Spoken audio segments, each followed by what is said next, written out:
সবকিছু ঠিকঠাক থাকলে ইনশাল্লাহ আগামীকালই নির্বাচন। তো নির্বাচনের এখন পর্যন্ত পরিবেশ অনেক ভালো বলেই মনে হচ্ছে। সংখ্যার কথা যেটি বলেছেন, আমরা দেখেছি ঢাকা ইউনিভার্সিটিতে নির্বাচনের দিন অনেকগুলো ঘটনা ঘটেছে যেগুলো কুইক সমাধান করা আমার মনে হয় নির্বাচন কমিশন পারেননি, যার কারণে অনেকগুলো বিষয় বিতর্ক থেকে গেছে।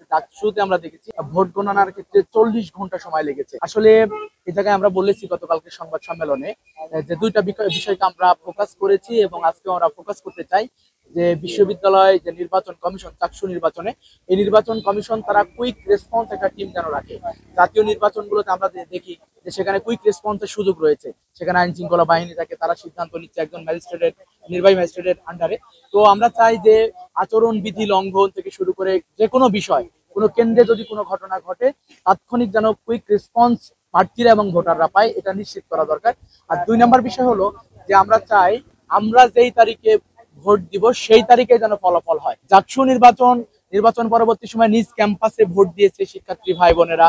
ভোট দেওয়ার পরে দেখলাম 40 ঘন্টা যাবত ভোট গণনা হলো। একজন শিক্ষক নির্বাচন কমিশনার সেখানে পদত্যাগ করলেন, একজন শিক্ষকের মৃত্যু হলো। এই যে ঘটনাগুলো একটা ট্রমাটাইজ পরিস্থিতি তৈরি করে। আমরা চাই আমাদের ক্যাম্পাসের এই নির্বাচন সুষ্ঠু এবং সুন্দর হোক এবং এই নির্বাচনের ফলাফল যেন 15 তারিখের মধ্যেই ঘোষণা করা হয়। এই ফলাফল নিয়ে কোনো ধরনের কোনো প্রহসন আমার মনে হয় কোনো ভোটার